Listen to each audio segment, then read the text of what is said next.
Hello বন্ধুরা, আজ আমি আপনাদের জন্য নিয়ে এসেছি এক গভীর কষ্টের প্রেমের গল্প, যেখানে ভালোবাসা মানে পাওয়া নয়, শুধু জীবনের অপেক্ষা। যে গল্প শুনলে নীরবে চোখ ভিজে যাবে। তো চলো, তোমাদের জন্য আজ আমি এই গল্পটা শোনাতে চলেছি।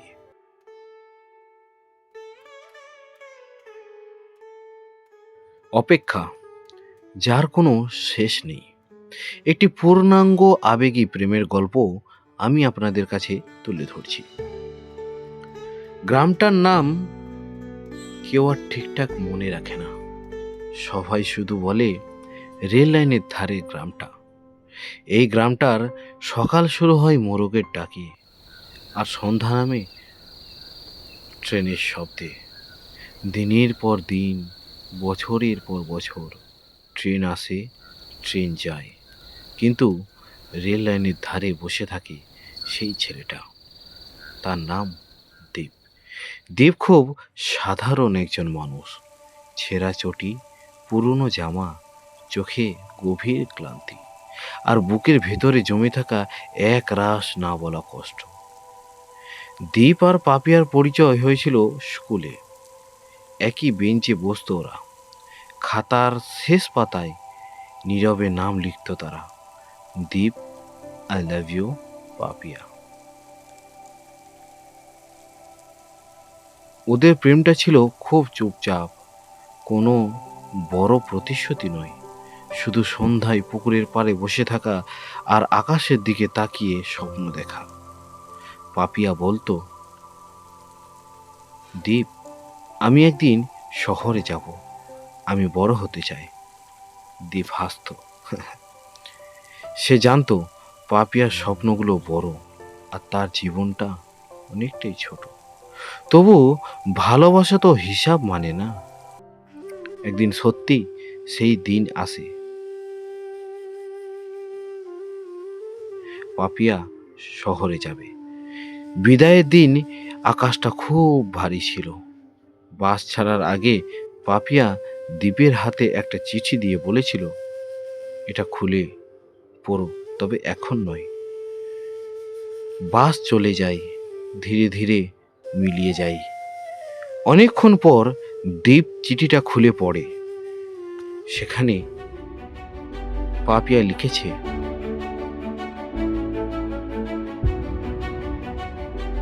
দীপ, আমি জানি না আমি ফিরবো কিনা, কিন্তু তুমি যদি অপেক্ষা করো, আমি জানবো কোথাও কেউ এখনো আমাকে ভালোবাসে। সেই দিন থেকে শুরু হয় দীপের অপেক্ষা। প্রতিদিন সে রেল লাইনের ধারে এসে বসে। ট্রেন আসে, মানুষ আসে, মানুষ বদলায়, ট্রেন বদলায়, কিন্তু দীপ, দীপ আর বদলায় না।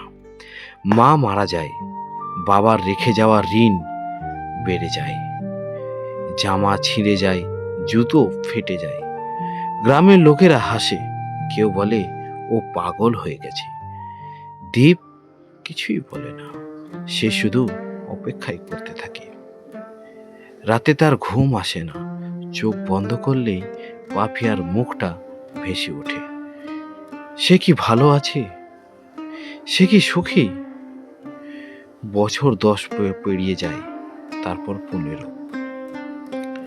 একদিন হঠাৎ স্টেশনের ভিড়ে দীপ দেখে একজন নারী দাঁড়িয়ে আছে। চুলে পাক ধরেছে, চোখে ক্লান্তি, তবু মুখটা চেনা। পাপিয়া, তুমি? দীপের বুক কেঁপে ওঠে।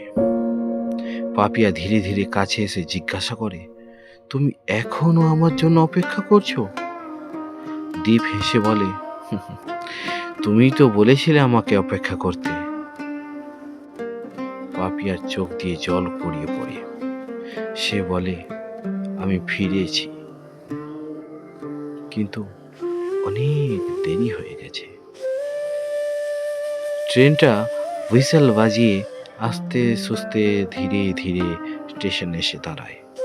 পাপিয়া উঠে যায়। দীপ আর ডাকে না তাকে।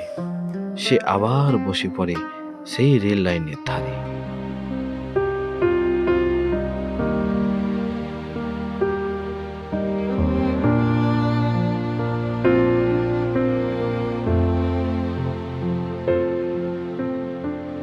কারণ তার জীবনটা আর জীবন নয়, একটা দীর্ঘ অপেক্ষা।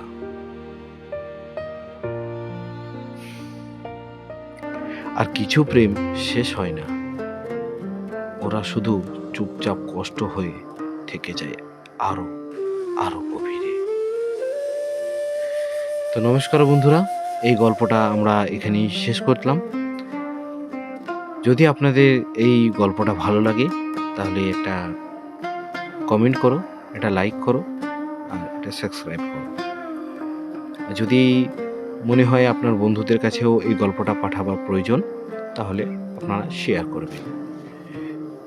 তো চলো, এরপরে আবার আমরা একটা নতুন গল্প নিয়ে আমরা হাজির হব। আজকের মতো টাটা, ধন্যবাদ।